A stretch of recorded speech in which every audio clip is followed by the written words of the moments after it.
Michael was a man born with charm. His tall frame, sharp eyes, and confident smile made him the dream of many young women in their small town. But Michael's heart, at least in the beginning, belonged to only one, Grace. Grace was not wealthy. She lived with her widowed mother, sewed handmade baskets in the market, and spent her evenings helping children with their lessons. She had no riches, no fine clothing, but she carried something more precious, a pure heart. Michael noticed her first at the riverbank where she fetched water. Their first conversation was shy, awkward, but soon, their hearts melted into one another. Nights turned into whispered promises, and mornings into stolen glances. One evening, under the moonlit sky by the old oak tree, Michael held Grace's hands and said, "Grace, no matter what, you are my wife. Before God and before man, I will never betray you." Her eyes glistened with tears as she whispered back, "And I, Michael, belong to you alone." Then they did something dangerous but sacred. They made an oath of eternal love. They swore that their lives were bound forever, that no betrayal would separate them, and that if either broke the covenant, sorrow would never leave their house. Grace believed this oath sealed her destiny. As years passed, Michael's ambition grew. He began working in his uncle's trading company, meeting wealthy merchants and city elites. The more he saw, the more he hungered for wealth, status, and recognition. Meanwhile, Grace remained simple. She wore plain clothes, spoke gently, and dreamed only of a small home filled with love.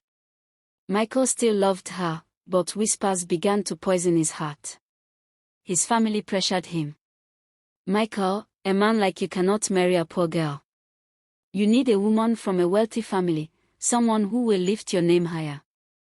Then came Clara, the daughter of a wealthy businessman. She was educated, well-dressed. Michael first met Clara at a business banquet. She was dressed in silk, her perfume rich, her laughter confident. She belonged to the world Michael desired, a world of power and abundance. Clara's father noticed Michael's intelligence and ambition, and within weeks, proposals were made. Michael tried to resist at first. He remembered Grace, the vows, the moonlight, the sacred covenant. But the more he spent time with Clara's family, the weaker his resolve grew. They offered him connections, wealth, and a seat among the elite. One night, Michael sat alone, torn between love and ambition. His mother's words echoed in his ear. "Son, love does not feed a family. Choose wisely." That week, Michael made the choice that would change his destiny forever. He abandoned Grace. He never gave her an explanation, only a short note. "I'm sorry. It's over." Grace's world collapsed. She searched for him, begged him to explain, but Michael avoided her like a shadow. Days later, the church bells rang. Michael stood at the altar, smiling beside Clara, while Grace watched from the back, her heart bleeding. The villagers whispered in pity. How could he abandon the one who loved him? But none of them knew of the covenant. Only Grace and Michael carried that secret in their hearts. At first, Michael's life seemed perfect. He lived in a mansion, wore fine clothes, and dined with powerful men. Clara was beautiful, elegant, and devoted. He thought he had won.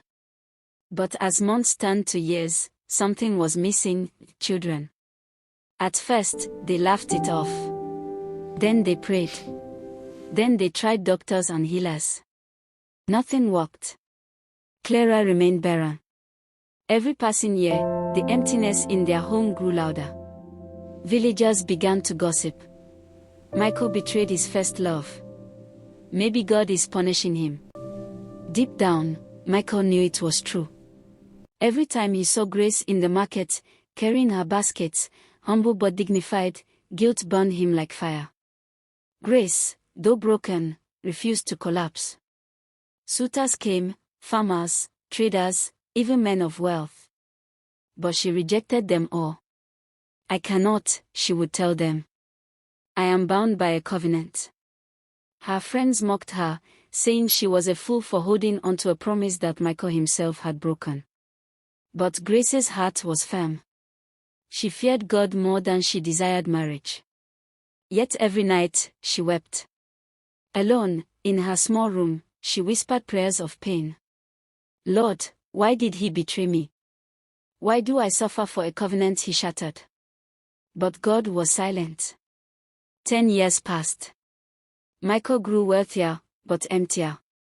His home, filled with riches, echoed with silence. Clara wept at night, blaming herself for their barrenness. Michael knew the truth but never confessed it. Almost every night, Michael saw Grace in his sleep, sometimes crying, sometimes turning her back to him, sometimes whispering, "You broke the covenant." His health began to fail. He lost weight, his laughter died, and his eyes carried shadows. Nothing brought him peace, not money, not Clara, not friends. Finally, broken and desperate, Michael decided there was only one thing left to do: seek Grace's forgiveness. It took weeks of searching, but Michael finally found Grace in a nearby village, where she had moved to escape the shame of his betrayal. She was different now, stronger, calmer, with an aura of dignity that time and pain had carved into her. When Michael saw her, he fell to his knees immediately, tears streaming down his face. "Grace," he choked, "I am not here as the man who betrayed you. I am here as a beggar, begging for the one thing that can save me. Forgiveness." Grace's eyes filled with tears, but her voice was steady. "Michael, you broke me. You broke more than a promise, you broke a covenant. Do you know how many nights I cried myself to sleep? Do you know how many men I turned away because of the vow we made?" Michael bowed his head, sobbing. "I know. And I have paid. My house is barren, my soul is cursed. Clara has no children because of what I did to you. Please, Grace, free me." For a long silence, Grace stared at him. She wanted to hate him, but hatred would only chain her. Finally, she whispered, "I forgive you, Michael. Not because you deserve it, but because I deserve peace. You are free. I release you." Michael collapsed, sobbing like a child. For the first time in years, he felt a burden lift. But life was not done with its surprises. Not long after that day, Grace caught the attention of Chief Dominic, the wealthiest man in the region, a widower, powerful yet kind-hearted. Unlike Michael, Dominic was not blinded by beauty or wealth. He was drawn to Grace's strength, dignity, and faith. He pursued her with honor, and after much thought and prayer, Grace accepted. Their wedding shook the town. Grace, once abandoned and mocked, rode in golden carriages, dressed as a queen. She moved into Dominic's mansion, where she was loved, cherished, and respected. Her days became filled with joy, her nights with peace. She tasted sweetness like honey, and the whole town marveled. See how God has lifted her from ashes to glory. As for Michael, shortly after Grace forgave him, something miraculous happened. Clara conceived. After years of barrenness, she gave birth to a son. The family rejoiced, and for the first time, their home was filled with laughter. But Michael's joy was not pure. Every time he looked at his child, his heart whispered, "This blessing came only after Grace forgave me." He knew he owed his happiness to the woman he betrayed. His soul was never free from regret. Years passed. Grace lived like royalty, her name praised in every household. She used her wealth to help the poor, care for widows, and bless children. Her story became a testimony that God restores the brokenhearted and lifts the humble. Michael, though blessed with a son, carried his regret to his grave.